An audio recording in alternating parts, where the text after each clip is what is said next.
안녕하세요. 매달 선정한 핵심 주제와 교과서를 연결하고 연계 독서로 자기주도 학습을 가능하게 하는 시간, 꼬리에 꼬리를 무는 독서로 책 읽는 재미를 붙이는 시간, 꼬꼬독의 이매니저입니다. 11월이 되니 벌써 겨울이 코앞으로 다가왔네요. 오늘은 겨울의 시작을 알리는 절기인 입동을 주제로 교과서 연계 독서를 해볼 텐데요. 오늘 함께 살펴볼 교과서는 초등 1학년 겨울, 2학년 겨울, 그리고 3학년 2학기 사회교과서입니다. 또한 지난 시간 연계 독서와 관련된 꿀팁을 말씀드렸죠. 바로 마인드맵을 통해 오늘도 독서가 어떻게 연결될지 먼저 살펴보겠습니다. 절기, 김장, 겨울잠, 겨울옷, 온돌 등의 주제가 보이네요. 그럼 지금부터 함께 읽어보겠습니다.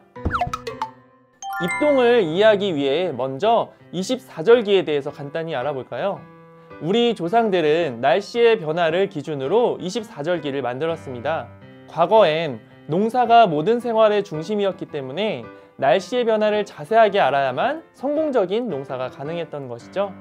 우리 조상은 매년 11월 24절기 중 19번째이자 겨울의 6절기 중 첫 번째 절기인 입동이 되면 한 해 농사를 마무리하고 겨울을 준비하는 시기라고 여겼습니다. 그래서 전통적으로 입동 무렵에 항상 김장을 담갔는데요.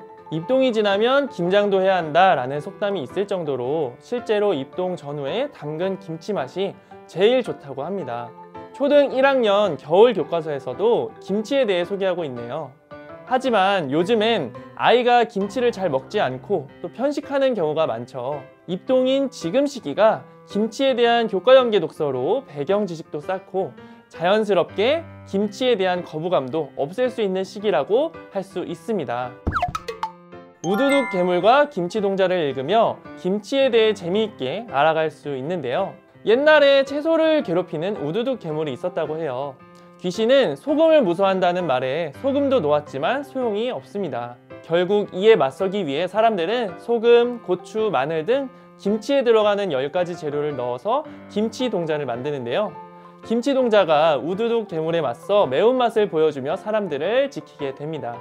이렇게 재미있는 이야기를 통해 아이가 김치를 친근하게 느끼게 되고 자연스럽게 김치를 만드는 과정과 재료까지도 알 수 있네요. 저도 매년 이때쯤이면은 가족이 다 같이 모여서 김장을 하는데요. 최근 들어 김장을 직접 하는 집이 많이 적어진 것 같아요. 그래서 아이들에게는 김장을 담그는 풍경이 생소할 수 있습니다.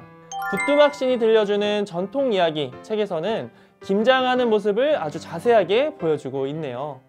해마다 입동 시기가 되면은 가족뿐 아니라 마을 사람들이 품앗이로 함께 모여 김장을 하고 항아리에 묻어 겨우내 먹었다고 합니다. 김장은 기나긴 겨울을 준비하는 첫 번째 과정이자 나눔과 공동체 의식을 느끼게 하는 우리나라 대표 문화인 것이죠.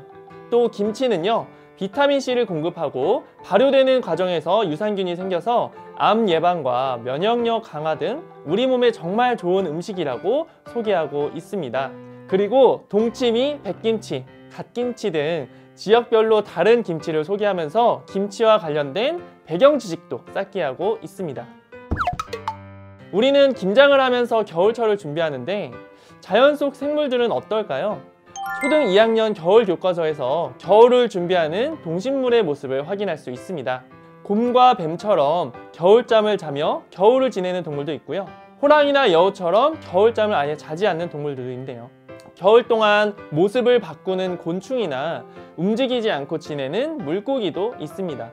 또한 나무에 자라는 겨울눈도 있는데 이렇게 간단히 살펴본 교과서 내용을 둥둥이는 겨울이 궁금해 라는 책을 통해서 좀 더 자세히 살펴보겠습니다. 반달 가슴곰인 둥둥이는 엄마와 겨울잠을 자기 전 겨울의 모습이 보고 싶어서 밖을 나섭니다.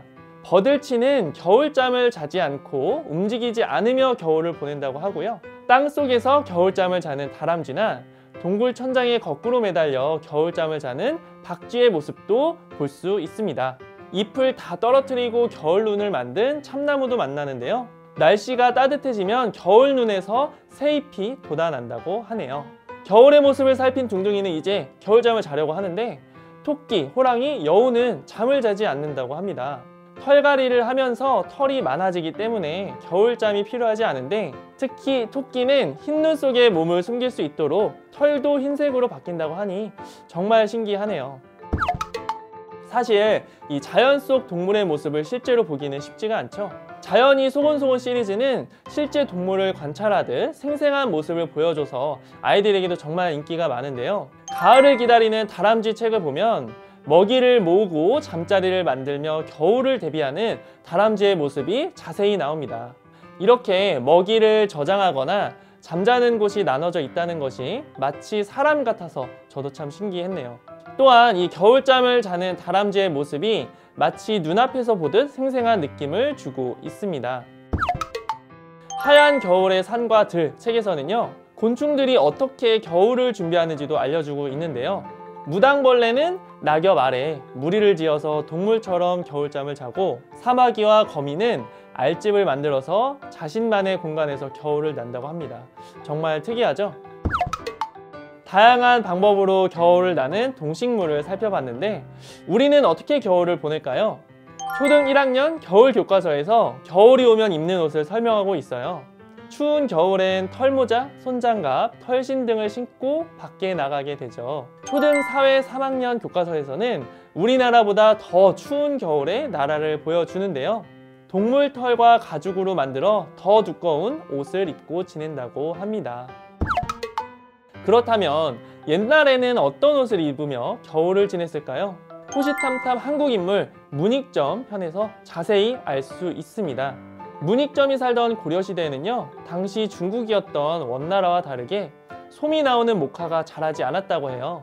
그래서 고려 사람들은 추운 겨울에도 얇은 삼배옷밖에 없어서 겨울을 힘겹게 보냈다고 하는데, 우연히 원나라의 사신으로 갔던 이 문익점은요, 추운 곳에서도 잘 자라는 목화씨를 고려에 가져오게 되고요, 우여곡절 끝에 목화에서 딴 솜으로 실을 뽑아가지고 이 무명을 만들 수 있었어요.